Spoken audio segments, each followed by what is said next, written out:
और इस बीच बड़ी खबर आ रही है, चीन ताइवान टेंशन से जुड़ी हुई है बड़ी खबर। आपको बता दें, ताइवान के साथ चीन की बढ़ती तनातनी के बीच चीन के खिलाफ अमेरिका का चक्रव्यूह और खतरनाक होता जा रहा है। अब खबर है कि अमेरिका का ताकतवर जंगी जहाज सिंगापुर पहुंच गया है। यूएसएस त्रिपोली नाम का ये युद्धपोत विवादित साउथ चाइना सी में दौरे के बाद जापान पहुंचा था, लेकिन अब इस जहाज के सिंगापुर पहुंचने के बाद चीन की चिंता और ज्यादा बढ़ गई है। चीन के खिलाफ बड़ा चक्रव्यूह तैयार किया जा रहा है, उसी की बानगी है। यूएसएस त्रिपोली अब सिंगापुर पहुंच गया है, जिसने चीन की चिंता और ज्यादा बढ़ा दी है।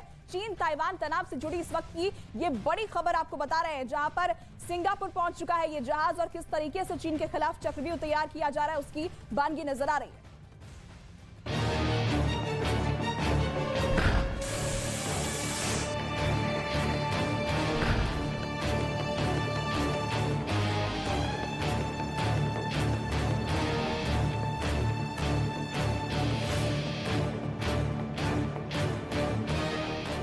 समंदर में संग्राम की आहट अब साफ सुनाई देने लगी है।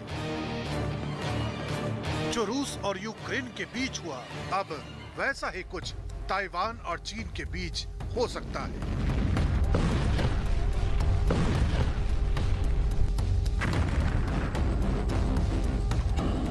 क्योंकि यहाँ भी महाशक्ति अमेरिका नाम की दीवार चीन के सामने खड़ी है।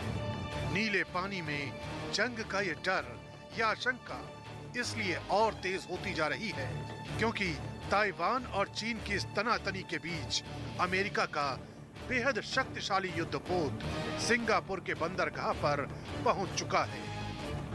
समंदर की लहरों पर दानव सा दिखने वाला ये जहाज, जहां ताइवान के लिए रक्षा कवच माना जा रहा है, वहीं चीन के लिए ये जहाज खतरे का सायरन बजा रहा है। बताया जा रहा है कि यूएसएस त्रिपोली नाम का एक ताकतवर जंगी जहाज अभी तक जापान में मौजूद था, लेकिन लहरों पर सवार बाइडेन का ये वीर अब सिंगापुर पहुंच चुका है। बताया जा रहा है सिंगापुर के चांगी नेवल बेस पर पहुंचा ये जहाज 844 फीट लंबा है।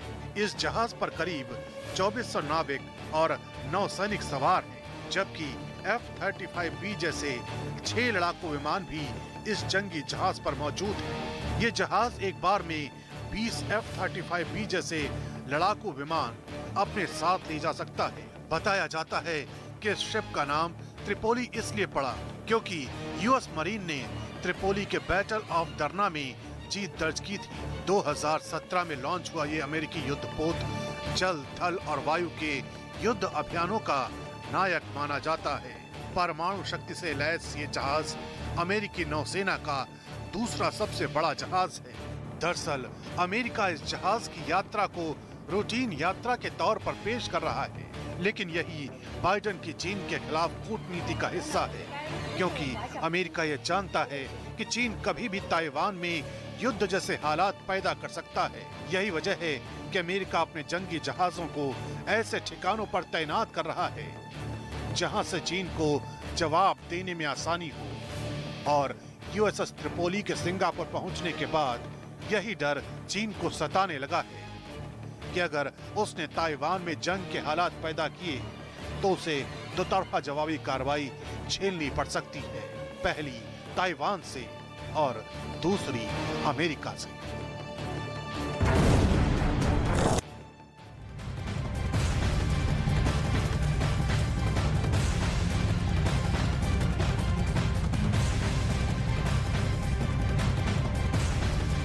इस वक्त ताइवान और चीन के बीच युद्ध बस चंद कदमों की दूरी पर नजर आ रहा है, क्योंकि ताइवान ने चीन का एक ड्रोन मार गिराया है और चीन इस बात से बहुत ज्यादा तनाव में है। वो जल्दी से जल्दी बदला लेना चाहता है। इस वक्त चीन की नौसेना ताइवान के करीब 2 जगहों पर युद्धाभ्यास कर रही है। इस एक्सरसाइज का वीडियो हमारे पास है, जिसमें सबसे डराने वाली बात यह है कि चीन ने इस युद्धाभ्यास में असली मिसाइलों और बमों का इस्तेमाल किया है। चीन की नौसेना युद्धाभ्यास में जुटी हुई है और उसकी तस्वीरें भी सामने आई है। 2 जगहों पर चीन की तरफ से ये वॉर ड्रिल की जा रही है और सबसे खतरनाक बात यह है कि इस वॉर ड्रिल में असली बमों का इस्तेमाल किया जा रहा है।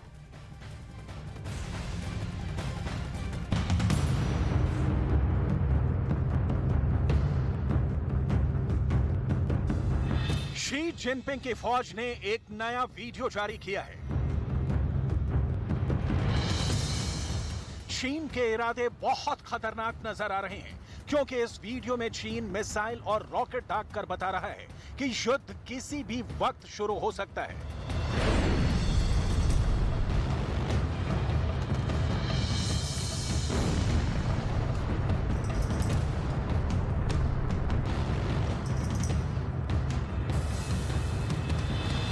चीन ताइवान पर कैसे अटैक कर सकता है, ये चीन के फाइटर बॉम्बर लगातार बता रहे हैं और धमकी अब सीधे ताइवान से लेकर अमेरिका तक पहुंचाई जा रही है। चीन की दक्षिणी थिएटर कमांड ने अपने नेवल फाइटर्स का वीडियो जारी करके बता दिया है कि युद्ध से पहले वाली आखिरी तैयारी पूरी कर ली गई है। हर तरह के फाइटर जेट इस्तेमाल हो चुके हैं, उनके बम और मिसाइलों को परखा जा चुका है और ये पूरी ड्रिल दिन में भी पूरी कर ली गई है और रात में भी चीन के बड़े बड़े बॉम्बर लगातार ऑपरेशन में जमे हुए हैं। दिन में क्या हो रहा है वो बाद में दिखाएंगे, पहले देखिए चीन की न्यूक्लियर फोर्स रात में कौन सी तैयारी कर चुकी है।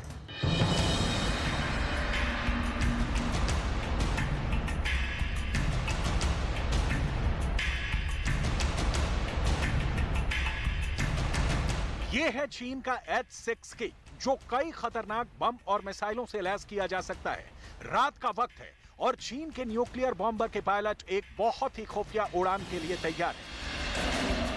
ये न्यूक्लियर बॉम्बर बहुत खतरनाक है और एक सीक्रेट बेस से उसकी उड़ान के कई मायने हैं।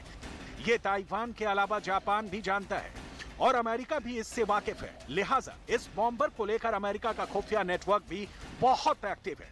ये न्यूक्लियर बॉम्बर उड़ता है और फिर चीन इसका वीडियो खुद जारी कर देता है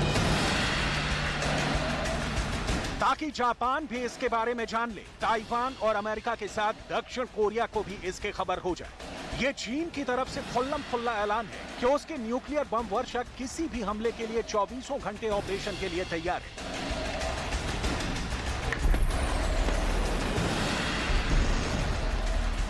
चीन के इस बड़ी तैयारी के पीछे का मकसद क्या है, इसकी रिपोर्ट बड़े बड़े अखबारों में छपने लगी है। ताइवान से लेकर जापान और पश्चिमी देशों की मीडिया में छप रहा है कि चीन ने अपना न्यूक्लियर डेटरेंस का लेवल बढ़ा दिया है और इसके निशाने पर एक तरह से अमेरिका है, जो ताइवान के मुद्दे पर दखल दे रहा है। जब से नैन्सी पेलोसी ताइवान की यात्रा पर गई है तभी से चीन बौखलाया हुआ है और लगातार वॉर ड्रिल कर रहा है। तो वहीं अमेरिका भी ताइवान को पूरा सपोर्ट कर रहा है, लेकिन इन सबके पीछे चीन पीछे हटने को तैयार दिखाई नहीं दे रहा और उसने अपने सभी बड़े मिसाइल अलर्ट कर दिए हैं।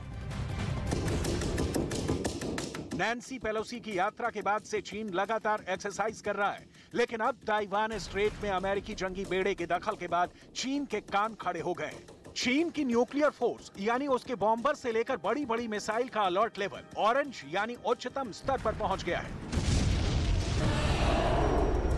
अब चीन के नेवल फाइटर्स का वीडियो देखिए और इससे अंदाजा लगाइए कि उसकी फायर पावर क्या है। ये वीडियो दक्षिणी चीन सागर के आसपास रिकॉर्ड किया गया है। चीन ने इस इलाके में जो ड्रिल की है उसमें लंबी रेंज की मिसाइलों और सैकड़ों किलोग्राम के बम गिराए गए हैं।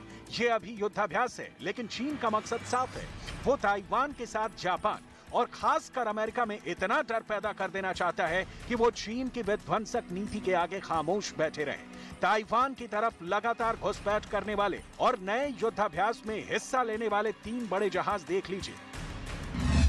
J-10 लड़ाकू विमान, J-16 लड़ाकू विमान, Y-8 इलेक्ट्रॉनिक वॉरफेयर विमान भी शामिल था, जो लंबी दूरी तक दो लेने का काम करता है। ताइवान को डराने के लिए चीन के इन विमानों ने दक्षिण चीन सागर में एक टापू को चुना और वहां लगातार बम बरसाए।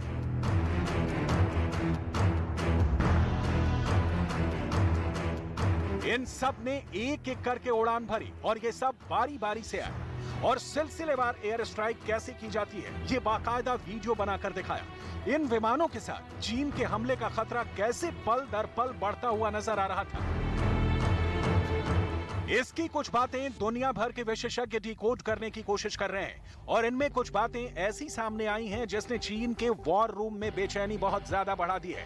ताइवान को लेकर पश्चिमी देश लगातार चीन का विरोध कर रहे हैं, लेकिन चीन के युद्धाभ्यास और उसके गरजते हुए फाइटर जेट्स के बीच बीजिंग का धमकाने वाला अंदाज बना हुआ है। 发展不针对第三方的包容性伙伴关系，反对逼迫别国选边站队。域外国家应切实尊重地区国家的利益和愿望，让亚太地区成为互利合作的大舞台，而不是零和博弈的竞技场。 चीन ने पहले मिसाइल और बम वाले धमाके दिखाए और अब उसके विदेश मंत्रालय की साफ-साफ धमकी। लेकिन सबसे बड़ी बात यह कि अमेरिका में ऐसी धमकियों को कोई तवज्जो नहीं दी जा रही है। अगस्त में अमेरिका की संसद की स्पीकर नैन्सी पेलोसी के बाद से चीन और ताइवान के बीच युद्ध के बादल और तेज मंडराने लगे हैं। अमेरिका के बड़े-बड़े नेताओं का ताइवान आना भी जारी है। एरिज़ोना के गवर्नर भी ऐसे लीडर्स में शामिल हो गए हैं जिन्होंने ताइवान आकर चीन को चैलेंज कर दिया है। Arizona's commitment to the growing relationship with Taiwan. Last month, I was proud to sign legislation establishing our state's first foreign trade office in Taiwan. Arizona stands with Taiwan, and we look forward to building on the many opportunities ahead.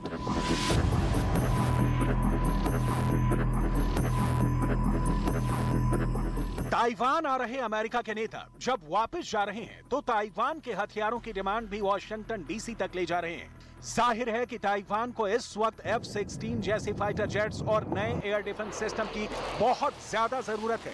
उसके पास पहले से करीब 140 F-16 है, लेकिन अब 60 और F-16 fighter jets को लेकर बात चल रही है। अगर ये जहाज ताइवान को मिले तो वो चीन का मुकाबला और मजबूती से कर सकता है। इस बात से चीन भी बेखबर नहीं है, लेकिन ताइवान की डिफेंसिव पावर ना बढ़े, इसके लिए उसका विदेश मंत्रालय लगातार तंजिया अंदाज में ऐसे हाई प्रोफाइल दौरे का मजाक भी बना रहा है।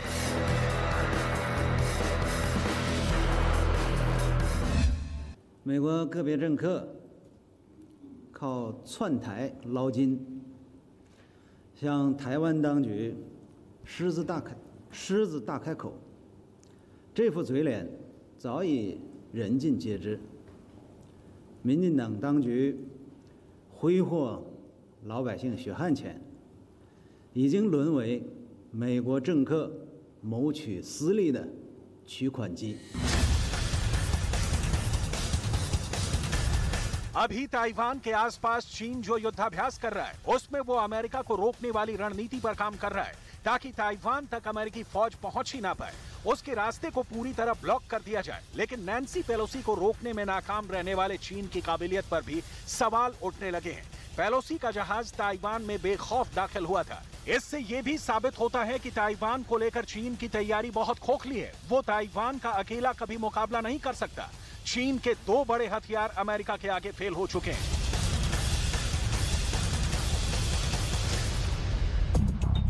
इनमें चीन के इलेक्ट्रॉनिक वॉरफेयर लड़ने वाला फाइटर J-16D फेल हो गया। चीन जिस जहाज की बराबरी अमेरिका के आर्लेक बर्ग से करता है, यानी टाइप 55 डिस्ट्रॉयर, वो भी फेल हो गया। इन दोनों का फेल होना चीन के डिफेंस और उसके दुश्मन को ट्रैक करने वाली खूबी पर सवाल उठाता है। चीन के बड़े बड़े हथियार का फेल होना उसके लिए बहुत बेइज्जती की बात है, क्योंकि यही दोनों वेपन सिस्टम उस दिन दक्षिण चीन सागर के आसपास नैन्सी पेलोसी के जहाज को ट्रैक करने के लिए तैनात किए गए थे। लेकिन चीन के युद्धाभ्यास में ये सिस्टम भी लगातार परखे गए हैं।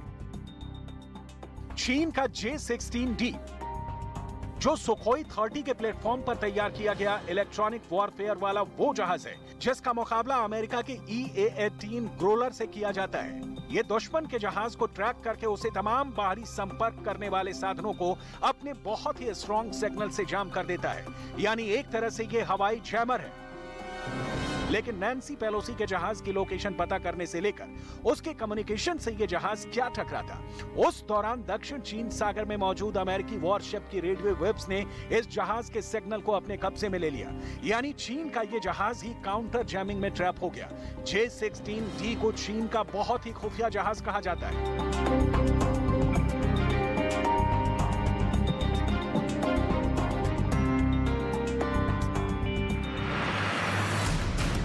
सितंबर 2021 में चीन के एक एयर शो में इस जहाज को पहली बार दुनिया के सामने लाया गया था।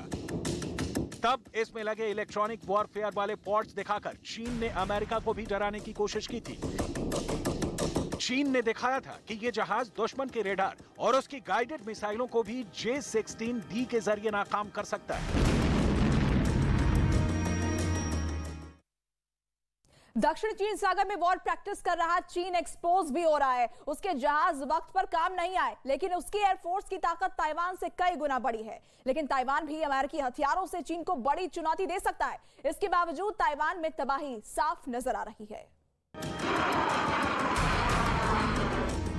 फिलहाल चीन के इलेक्ट्रॉनिक वॉरफेयर वाली ताकत पूरी तरह एक्सपोज हो गई है, क्योंकि चीन का यह जहाज वक्त पर काम नहीं आया। हालांकि चीन की एयरफोर्स इतनी बड़ी है कि वो ताइवान को चंद घंटे में हरा सकती है। यही वजह है कि अब अमेरिका में ताइवान को नए हथियार फौरन सप्लाई करने की मांग की जा रही है, ताकि वो चीन का तब तक मुकाबला कर सके जब तक अमेरिका मदद को ना पहुंच जाए। इन हथियारों में F-16 सबसे बड़ा नाम है, जो चीन के लिए बड़ा खतरा साबित हो सकता है। दूसरा सबसे बड़ा नाम है M1A1 एब्रम टैंक, जो ताइवान के तट पर उतरने वाली चाइनीज आर्मी का मुकाबला करेंगे।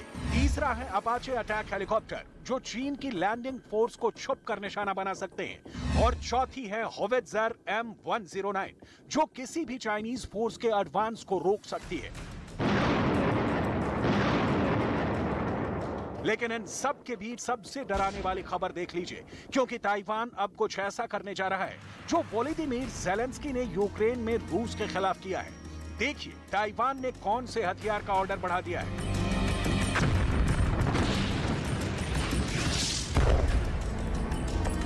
ये वही हाइमर्स हैं जिसने यूक्रेन में रूस की फौज को पीछे धकेल दिया है। अब यही रॉकेट सिस्टम ताइवान की बड़ी पसंद बन गया है।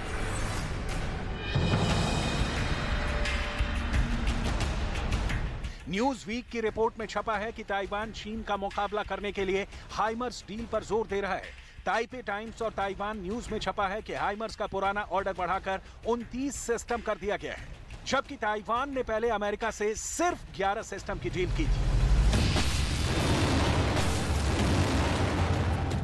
ताइवान अमेरिका से हाइमर्स के वो रॉकेट चाहता है जो 300 किलोमीटर की रेंज तक अटैक कर पाए। अगर ऐसा हुआ तो समझ लीजिए ताइवान अपनी जमीन से चीन तक मल्टी बैरल रॉकेट सिस्टम से हमला कर पाएगा, क्योंकि ताइवान और चीन के बीच समुद्री गलियारे की चौड़ाई औसतन 180 किलोमीटर है और हाइमर्स से लैस होने के बाद वो चीन के मेन लैंड पर भी वार कर पाएगा।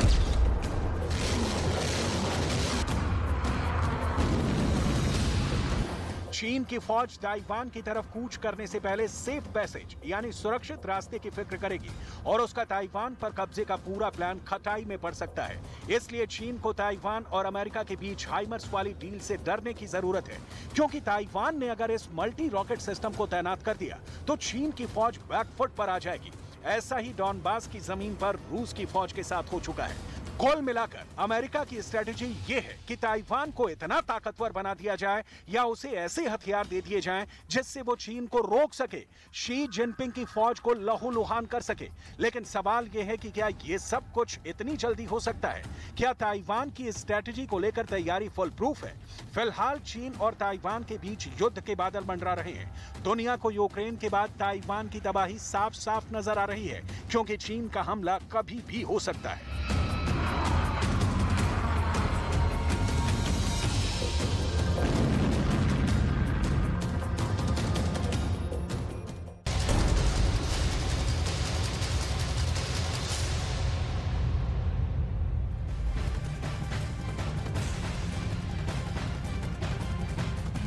तो बड़ी खबर आपको बता दें कि ताइवान पर चीन किसी भी वक्त हमला कर सकता है, तो वहीं उसके साथ ही पाकिस्तान पर भी युद्ध के बादल मंडरा रहे हैं। अगले 24 घंटे ताइवान पर भारी पड़ने वाले हैं। रिपोर्ट यह है कि व्लादिमीर पुतिन पाकिस्तान को लेकर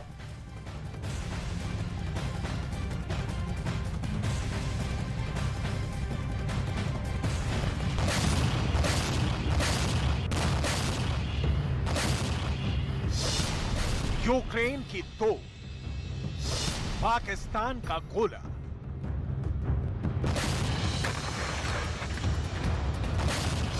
और रूस की सेना पर निशाना। यूक्रेन की सेना का यह वीडियो पाकिस्तान के लिए बहुत बड़ी मुसीबत लाने वाला है, क्योंकि तोप के इस गोले पर मेड इन पाकिस्तान की मुहर लगी है। वीडियो में जो तोप का गोला दिखाई दे रहा है वो पाकिस्तान ऑर्डिनेंस फैक्ट्री में बना 122 mm का HE आर्टिलरी गोला है। पाकिस्तान में बने तोप के ये गोले रूस की सेना पर आग उगल रहे हैं। यूक्रेन की सेना पुतिन के लड़ाकों पर पाकिस्तान से आए दिन इन खास गोलों को बरसा रही है।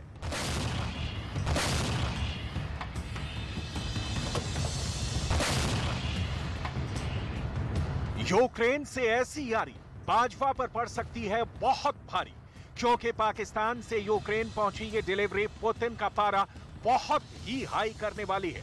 यूक्रेन से सामने आए इस वीडियो ने पुतिन के गुस्से को आउट ऑफ कंट्रोल कर दिया है। पाकिस्तान पर पुतिन बम के फटने की आशंका बढ़ गई है। इस बॉक्स के वीडियो के सामने आने के बाद रूस की रेड आर्मी के सीने पर सांप लौट रहा है।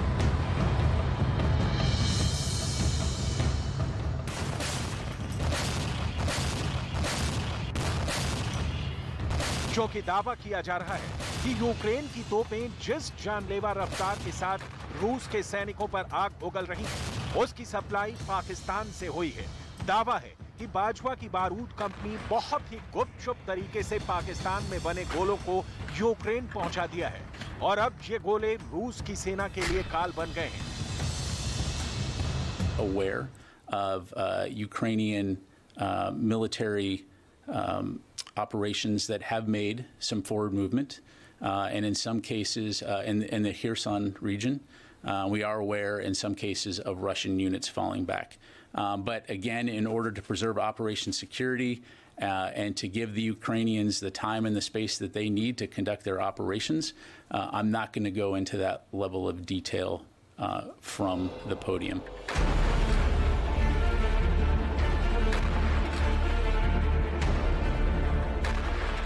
साफ है, यूक्रेन सेना अपनी जिस बढ़त का दावा कर रही है, उसमें पाकिस्तान से पहुंचे इन तोप के गोलों का रोल भी काफी अहम है। इस डिलीवरी के सामने आने के बाद पाकिस्तान का दोहरा चरित्र एक बार फिर दुनिया के सामने आ गया है, क्योंकि दुनिया इन तस्वीरों को बहुत ही गौर से देख रही है। जब पुतिन ने यूक्रेन के खिलाफ जंग की शुरुआत की थी और तब के पाकिस्तान के प्रधानमंत्री इमरान खान रूस के दौरे पर पहुंचे थे।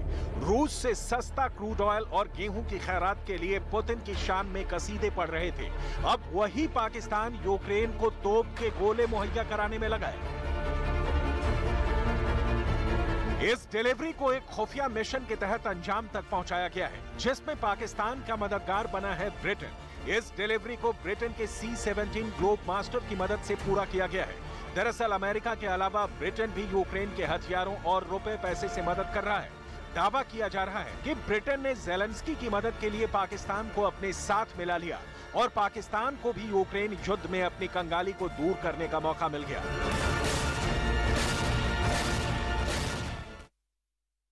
रिपोर्ट के मुताबिक पाकिस्तान ने यूक्रेन की मदद ब्रिटेन के जरिए की। कैसे पाकिस्तान के गोले ब्रिटेन के ग्लोब मास्टर से यूक्रेन तक पहुंचे, इस रिपोर्ट में देखिए।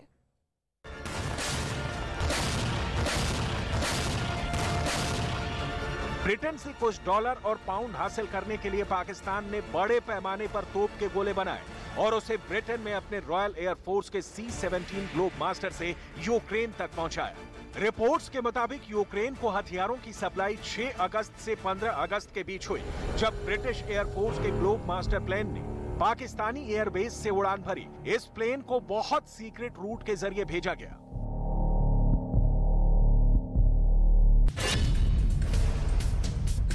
ब्रिटेन के रॉयल एयरफोर्स के C-17 ग्लोब मास्टर विमान ने साइप्रस के अक्रोटिरी बेस से उड़ान भरा।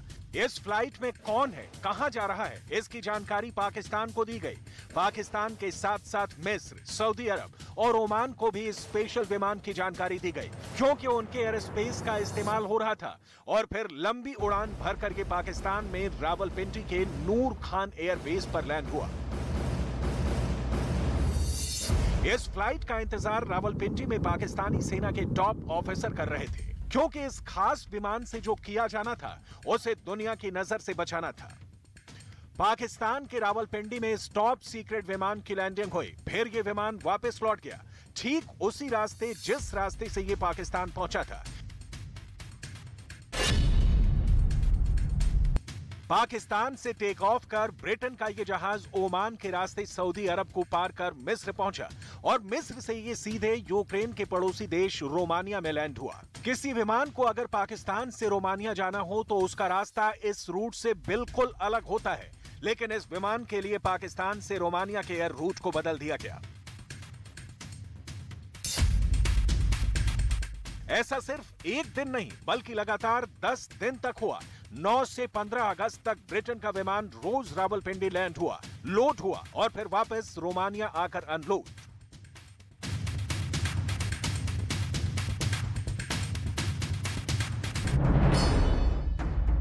फिर आगे का काम रोड के रास्ते पूरा किया गया। पाकिस्तान से आए तोप के गोलों को सड़क के रास्ते रोमानिया से यूक्रेन की राजधानी कीव पहुंचा दिया गया, जिसके बाद यूक्रेन जंग की तस्वीर बदल गई, क्योंकि यूक्रेन जिस आर्टिलरी से रूस की सेना पर आग उगल रहा था उसके गोले पाकिस्तान से सप्लाई हुए। अब यूक्रेन युद्ध का पाकिस्तान कनेक्शन कैसे युद्ध के मैदान में काम आ रहा है, इसे देखिए। रूस की रेड आर्मी के खिलाफ यूक्रेन की सेना शुरू से आर्टिलरी का बड़े पैमाने पर इस्तेमाल करती रही है। आर्टिलरी से गोले बरसाकर यूक्रेन रूस की सेना को आगे बढ़ने से रोकता रहा है। यूक्रेन की सेना आर्टिलरी गन में 155 mm और 122 mm गोले का इस्तेमाल करती है। अमेरिका ने हाल ही में इसके 75,000 राउंड यूक्रेन को भेजे हैं। 155 mm और 122 mm गोला अमेरिका के अलावा पाकिस्तान में भी बनता है, जिसे रावलपिंडी के वार ऑर्डिनेंस फैक्ट्री में बनाया जाता है। ऐसे में बिखरी हुई कड़ियों को जोड़ने से डिलीवरी का पूरा रूट क्रिस्टल क्लियर हो जाता है। रावलपिंडी के ऑर्डिनेंस फैक्ट्री में गोला बनता है। उस गोले को ऑर्डिनेंस फैक्ट्री से नूर खान एयरबेस पहुंचाया गया। नूर खान एयरबेस पर इसे C-17 ग्लोब मास्टर में लोड किया गया, जो हवाई रास्ते से पहले रोमानिया पहुंचा और फिर रोमानिया से सड़क के रास्ते यूक्रेन। यानी पाकिस्तान का गोला अब पुतिन की सेना को निशाना बना रहा है। पाकिस्तान और यूक्रेन में करीबी वाला सैन्य संबंध है, यह पूरी दुनिया को पता है। पाकिस्तान के पास 320 से अधिक T-80 है। पाकिस्तान को ये टैंक यूक्रेन से मिले हैं। साथ ही साथ पाकिस्तान में इसके रख रखाव और गोला बारूद और स्पेयर पार्ट्स की भी व्यवस्था है।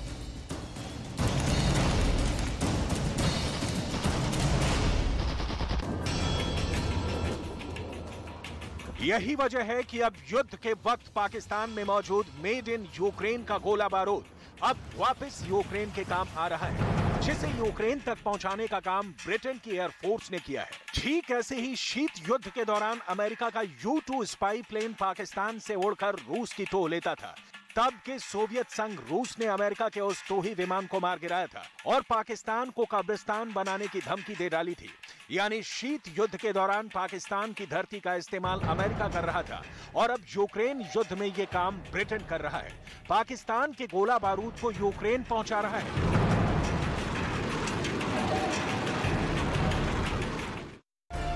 ऐसे में बड़ा सवाल है, क्या ऐसा करके पाकिस्तान रूस से अपनी बरसों पुरानी दुश्मनी साध रहा है? क्योंकि पाकिस्तान के खिलाफ युद्ध में भारत के पास बेहतर हथियार और सैन्य क्षमता की जब भी कमी पड़ी तो इसे रूस ने पूरा किया।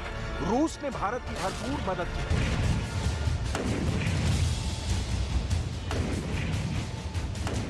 रूस का भारत से बहुत ही पुराना और करीबी रिश्ता रहा है।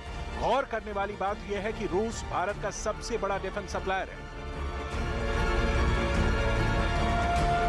भारतीय सेना में 68% हथियार ऐसे हैं जो रूस से लिए गए हैं या वहां से तकनीक लेकर भारत में बनाए गए हैं। रूस से भारत को ऐसी हाई टेक्नोलॉजी के हथियार मिले हैं जो दुनिया में किसी और देश ने भारत को नहीं बेचे।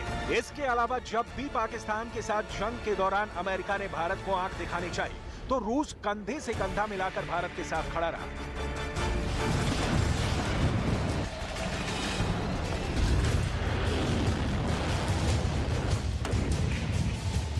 ऐसे में यूक्रेन को गोला बारूद भेज पाकिस्तान एक बार फिर रूस के निशाने पर आ गया है, क्योंकि रूस कई बार अमेरिका समेत उन सभी देशों को धमकी दे चुका है जो इस लड़ाई में यूक्रेन का साथ दे रहे हैं, उसे हथियारों की सप्लाई कर रहे हैं। ऐसे में अब पाकिस्तान भी पुतिन के गुस्से का शिकार बन सकता है।